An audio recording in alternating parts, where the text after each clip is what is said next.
What is up, Waffle Gang? I do hope you are well. My name is Mark, and today we're checking out some r/nightmare neighbors, bad neighbors, whatever you want to call it. It was actually on Ask Reddit, but there was a question on there which said, what is your worst experience with bad neighbors? So I thought that's right up our alley, so we had to cover it. If you are new here, please consider hitting that like, that subscribe, and maybe that notification bell too. And with that being said, let's just crack straight on with today's stories. So as I said, this comes from Distribution OK 9089, and he asked Ask Reddit, what is your worst experience with bad neighbors? So we'll start straight away with No Way This Is Taken, who says, when my wife and I moved into our house in the summer of 2019, the neighbors on either side of us warned us about the people renting the house directly behind ours. Apparently they had been known to cause trouble and blow things way out of proportion, bordering on paranoia of everyone around them. We kept it in mind, but we had no issues for the first 6 months or so after moving in. The house sits on a hill behind ours, so overlooks the majority of our backyard due to the elevation change. Well, one morning technically, at about 3 AM, we wake up to ring notifications from our phone showing us video from our front doorbell. There's a man standing barefoot in a sleeveless shirt on our porch pounding on the front door. We give it 2 to 3 minutes just watching him on the app, thinking maybe he's drunk and he has the wrong house, essentially giving him the benefit of the doubt. But then we start to hear him say, "Come out you effing pussy, I'm gonna F you up," etc. He then leaves the porch and starts to head around the side of the house towards our backyard. Considering we had no idea who this was, my wife now immediately calls the police as I move out of our bedroom towards the external doors to look and listen for any attempt of home invasion. At this point, our neighbours directly behind us throw a huge spotlight into our backyard from theirs. We're thinking, okay cool, they know something is up and they're trying to help us by shedding light on our backyard. The cops arrive several long minutes later and knock. We explain the situation and they head out back to look around and get the scoop from the neighbours with the spotlight. It turns out that the spotlight neighbour was the one on our porch. He jumped our fence into our backyard and up into his yard, then threw the light on. He told the police that several nights prior, I'd let my puppy out into my own backyard in the middle of the night because I was in my boxers, that I was trying to expose myself to his family, because they could look down on our entire yard from where theirs sits. He followed this up to the police with evidence, which consisted of videos he had taken through our windows of my wife and I inside our own home doing totally normal things like chores, watching TV, etc. Nothing inappropriate or scandalous, not that it would have mattered anyway, we're in our own home. Because of the elevation difference, if they went out of their way, they could technically slightly see through our closed blinds due to the angle. So they had to been filming us for no reason at all and expected the police to see this as reasonable. The cops came back in and my wife was devastated. A huge breach of our privacy, of course, and totally unfounded accusations as we had never done anything to anger these people. We hadn't even met them. The police told us, just don't worry about it, if he tries something again, just give us a call, which wasn't the most comforting at the time. They moved out a few months later without any additional issues. My wife and I celebrated it like it was a holiday when we saw the moving van in their driveway. Wow. And Time to Reset says, lived in a small apartment and my neighbours always cranked up their music to 11, like loud. And until something like 7 AM, maybe later, but that's when I would leave for work. It was so loud that I couldn't hear my own TV over it. My neighbours and I would bang on the door, but they would never open the door. It was like trying to sleep at a festival. Then at some point I found out they often left for a bar across the street, but would just leave the music on. So I'd pull the breaker for their apartment, but they would just come back at 5 AM and turn it back on. It was reported by heaps of people, but nothing was ever done. So at some point, I would jam their lock when they were out so their keys wouldn't work anymore, and they had to get the property manager in while the music was blasting inside. After a couple of times of that happening, they were evicted. Maybe I'm the bad neighbor in this story. Someone replied to this one saying, no, you're chaotic good, and absolutely you did all your neighbors around you a favor. No one could have been enjoying that. And Lady Ringo says, when I started my first job post-college, I was thrilled to live by myself for the first time in my life. I had this beautiful one-bedroom apartment in a solid part of town. Everything was great until 6 months later, when new tenants moved in next to my unit. I had a package go missing, a phone case. Amazon had posted a photo of it at my door, so I thought that it was just a fluke. Then it happened again and again and again. The office wouldn't accept packages, so I had to get my items delivered to friends' places instead. Overall, wildly inconvenient, and the police didn't care in the slightest when I reported it, so I just figured I'd deal with it. Fast forward a few weeks and I came home after being gone for less than an hour to see that my doorknob and front door were scraped up and the doorknob was barely hanging on. Long story short, I'd been parking in plain view of this guy's window, so he was able to tell when I was home. I am 100% convinced he tried to break into my place, and that me coming home early interrupted him. I googled his name after I moved. I got off a package at his door and found that he was a convicted felon with charges that include grand theft auto, domestic assault, drug dealing, and an attempted break-in. And that's a pretty scary one, that someone was actually trying to gain entry to your place and you knew he was a convicted felon afterwards. Was he just trying to get in to rob your place or something more sinister? Who knows? Wolf97 says their dogs got into my backyard and attacked my dog. My dog ended up okay, but it was a long recovery and he still doesn't walk right. He was and is the happiest dog ever, so to see him on the ground covered in blood was the worst thing ever. The dogs were able to get through because their kids had taken a plank out of my fence. They didn't have a fence. I left a letter on their door explaining the situation. They showed up at my door to tell me that it was my fault for not having a stronger fence and they wouldn't be paying any medical bills. After a lot of them yelling and me calmly explaining why they actually would be paying, they eventually complied. They did build a fence backwards with a flat side facing them. They're also loud as fuck. Got chickens that escape on a regular basis in our suburban neighborhood and are overall scummy people. And Club with a Jungle theme says apartment building. The upstairs neighbor's dog peed on their patio and it dripped down onto me while I was sitting outside reading. I yelled and ran to the shower, and when I texted them to ask them to take their dog out to pee in the future, they said it wasn't their dog and it must have blown from somewhere else. What? And Pete the pianist says, I got along fine with my neighbours for 3 years. A mother and an adult son. They were both nice, but the son was very quiet. Sometimes he'd say, hey, and other times he didn't seem to recognise me. I assumed he was a recovering addict and didn't want to intrude. What ended up catching me though was when I listed the house for sale and found a family who was excited to make an offer. They were coming for their 3rd tour so they could show it to their extended family. Apparently during this tour the son scaled onto my patio, which is a feat in itself, and pounded on the back door and windows screaming at them to get out. He managed to break one of the windows before they cleared the property and called the police. When they contacted me, I learned he was a schizophrenic and had a considerable history of violent outbursts, including attempting to stab family members.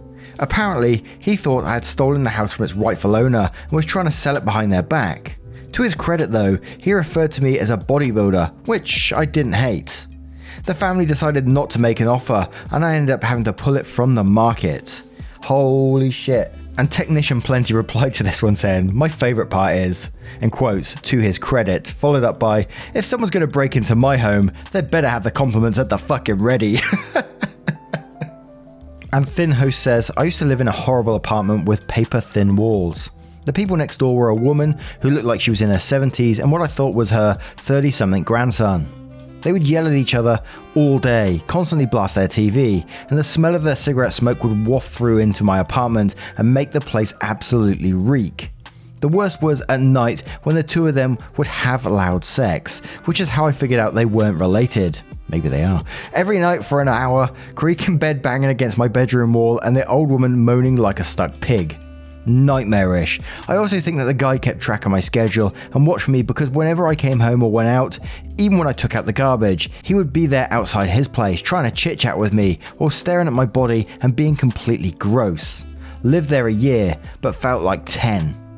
And I'm not sure why this story just popped into my head. It's for another one from where I used to live around the area. And when we was younger, there was about, 10 or 15 of us who were all around the same age and left our doors open. You can go in and out each other's houses. It was that kind of community spirit that we had around there. And as I told you before, the area was always sort of considered rough from the outside, but we had a little family dynamic thing going on between us all, And amongst us all being the same age, around 10 or 11, there was a couple of older kids around 16 or 17, around that kind of age, who were almost like the protectors of all of us, And one day, one of these so-called protectors was outside, and we had some new neighbors move in, and this 17-year-old had long hair, past his shoulders, and one of these new neighbors come out and started taking the pee out of him for having long hair, like usual, like, oh, girly hair, kind of, all those sort of like taunts and all that sort of stuff. And a couple of other slurs thrown in there as well for good measure. And when we was younger, we really looked up to these people. Like, they protected us, so when people were attacking them, it almost felt like we had to get our own back, kind of thing. And now I'm older, I don't condone of violence or anything like that, but when we was younger, we used to have, we're talking years back now, we used to have these like traditional metal trash cans, you know, like silver, almost chrome looking trash cans with metal lids on. So picture this scene, picture this with me. We're all stood there, there's the 17-year-old who's getting the pee taken out of him, this big new neighbor, an adult, proper adult, taking the pee out of him. Then there's about 3 of us stood there just watching this go down, and then out of nowhere you hear a clink of a trash can lid, and then suddenly jumping from the wall is one of our friends with a trash can lid in his hand and banged him straight over the head as hard as you like. He went down like a sack of spuds, and with that we all scattered like in a star formation, just scattered off all over the place. Everyone disappeared and the street was quiet for ages, with us just peeping out the windows to see what's going on. You could see other neighbors like looking through the window. Oh, is he getting up yet? Is he getting up yet? We thought he was dead for a while, but he did eventually get up, and he pretty much kept to himself after that. So, you know, it was a lesson learned for him. Not that I condone the violence at all, but that's what happened. But we're back onto the stories with Look Alive 07 saying, definitely the shithead 19-year-olds that lived next door to me when I was finishing up college that screamed at Call of Duty at the top of their lungs through paper thin walls every night when they got killed. Who also threw a pumpkin on the roof of my car, causing $3,000 worth of damage, which is considered a felony vandalism in Michigan. I finally got them to confess and basically gave them a stern talking to. As a 22-year-old that was just done with college nonsense at that point, and I told them I wasn't going to press charges as long as his insurance paid for it. Later that year, when his roommate was flipping out about COD and yelled something along the lines of, "God effing hackers, everyone is effing cheating, what the F is this bullshit, I hate this game, bunch of effing losers and cheaters," which was very clear through my bedroom wall while I was studying. So I didn't hesitate, since it had been months of that, after he got done with his tantrum and said, "Sounds like you just suck at COD, bro." I heard a crash of what sounded like a controller being banished to the shadow realm, and then didn't hear anything from him for a month. It was glorious. And Le Pointless Porcupine says, we rented a house that had another apartment in the basement. The lady who lived below us kept to herself for the most part, so we didn't see her much. Part of our rental was a detached garage, and she asked if she could put a small deep freezer in our garage. We were using it for storage, so we were fine with it. After a couple of weeks of having her freezer in there, it somehow got unplugged, and she came unglued on us and wanted us to pay to replace everything.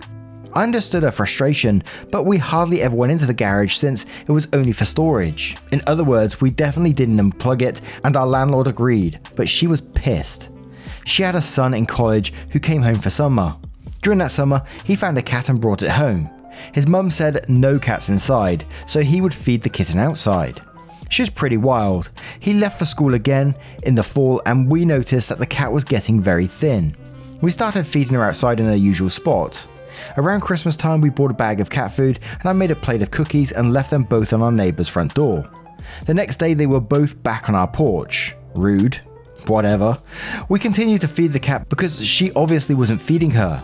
A few weeks later, the cat came to our door crying. She was trying to come inside. Super weird considering she was pretty wild and we'd never let her inside before. I let her in and noticed she was pregnant and for sure about to have babies. I made her a little corner and she had the babies the next day. We let her stay in the house with us, but we knew we couldn't keep her. I went downstairs to talk to our neighbour. She said that her son's cat was a boy, so the cat we had obviously wasn't his. I posted on Facebook to see if anyone was interested in fostering a cat and her kittens, because we couldn't keep her. Her son saw my post on Facebook and got super mad at his mum. She then called the cops and said that I stole her cat and lied to her when confronted me about having the cat in my possession. It was the stupidest, most frustrating thing that has ever happened to me as far as neighbours go. And there was an edit and update which said didn't mean to leave you wanting more. Honestly didn't think people would care so much about the story. The police called animal control, who then contacted us. They asked us to take the cat and her kittens to the shelter so that if the neighbour really wanted the cats, he would have to pay the fees as well as get her vaccinated and licensed. We did take them to the shelter, and as far as I know, she did pay the fees to pick her up. However, I did see her on Animal Shelter's Facebook adoption page not long after that. Poor baby. For the record, I was heartbroken to have to take her to the shelter. I felt awful for moving her and her babies around like that. I'm sure she was so anxious and scared. We would have tried to keep her, but we were moving to a new place that same week, hence the urgency to find her a foster home, and we weren't allowed to have pets. All authorities involved thought that she was nuts, and I think they were also frustrated to have to deal with a stupid situation. And 2 Baveridge says, he lived in the apartment right below my husband and I. It went from constant complaints to him calling the cops on us multiple times, to him leaving threatening messages on our car and front door. When we first moved in, he was upset with the landlord for renting above him, left plenty of unpleasant notes, and interrupted quite a few times when we were talking to the landlord. When we moved in, we only had a mattress and no other furniture, but kept calling the landlord saying that we were moving furniture around at 2 AM and had our TV at full blast. After the 8th complaint in 2 months of us still moving around furniture and TV being too loud, we finally showed our apartment to the landlord. We literally didn't have a TV and still only had our mattress. Then the neighbour started leaving notes on our car telling us to keep it down, and he even put in writing, there needs to be no noise after 10 PM or else I call the cops. We usually didn't even get home till after 11 PM, and we were respectful to make sure we kept things down because we knew that not everyone had our work schedule. So we tried keeping it down even more, and there were so many instances when we'd be eating dinner or cuddling quietly, or even sleeping, and he'd be banging on the ceiling and our floor. After a few months, he started calling the cops, and it got to the point where even the cops told him to stop calling about noise complaints because it's a landlord issue, and every time they came, they never heard anything. The last time they showed up, I was asleep, and my husband ended up talking to them and explaining everything. They suggested that we file a harassment complaint. Then the cops showed up at the coffee shop I worked at the time and explained that they were getting almost nightly calls, and they suggested to me too that we should file a harassment complaint against a neighbour. Then he started leaving threatening notes on our car and our front door, and we kept hearing our doorknob jiggle. He claimed that he and a friend had sat outside our apartment for 2 hours and listened to all the noise we were making. He's a retired cop, and he would call in a few favours if we continue making noise. He knows where we park our car, so we better start parking it somewhere else if we didn't want it to get damaged, etc. We kept the notes and made copies for the landlord and let him know that this is what we were dealing with, so we're just keeping him in the loop before shit started getting real. AKA, we're tired of this, and if an old guy gets his shit rocked, then just to know it's been a long time coming. The last complaint was when he ran outside to the landlord screaming that something needed to be done about us because he heard our bed squeak the night before, and how dare he rent to some crazy college kids who are partying and having sex all night. The landlord finally told him to fuck off and stop being a bitter old man. Then the neighbour took a total 180, and we found out that he decided to sue the landlord and was moving. Suddenly the neighbour kept offering us rides when one of us were walking. He stopped complaining and leaving notes, but our doorknob kept jiggling and turning at around midnight, and whenever we would check our door, we heard someone running down the hall as we'd approach our door. He eventually moved away, and shockingly, we haven't gotten a complaint from any other neighbour in the last 3 years we lived here. That's some horror movie shit, isn't it? Where you can see like the doorknob jiggling in the middle of the night. It's like, no way. What was his plans? If the door opened, what was he planning to do?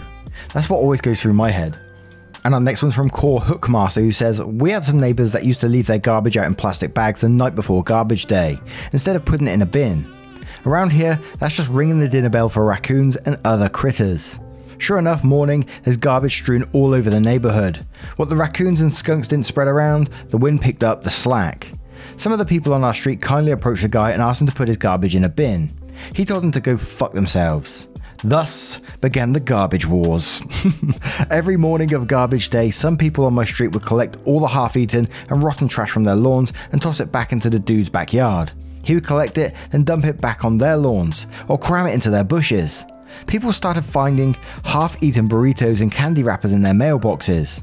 The street started to look like a slum. Police were called, health inspectors, city bylaw enforcement. Each side was calling in whatever authority they could muster to get their enemy in shit.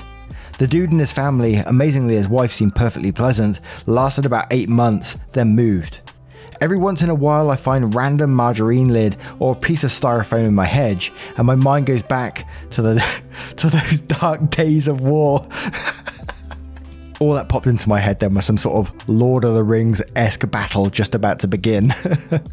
And according Height 866 says, I lived in an apartment with a slot of rotating tenants. An elderly lady moved in across the hall from me, promptly started hoarding. I started to figure it out when her deck/porch started filling up with odds and ends furniture, including but not limited to a roll-top desk. She also yelled at me once for taking her key out of the front door and putting it in the mail slot. Anyway, after a couple of weeks, I started to realise that I hadn't seen her in a while and started to smell something really weird. Turns out she had died and no one knew about it for a week, hence the smell. Her family came and cleared out all her stuff about a week after that. This is Wisconsin in the winter, and I had my good Doc Marten work boots outside my door because they were wet. They used one of my boots to prop open their door while they moved out, and then stole them when they were done. What?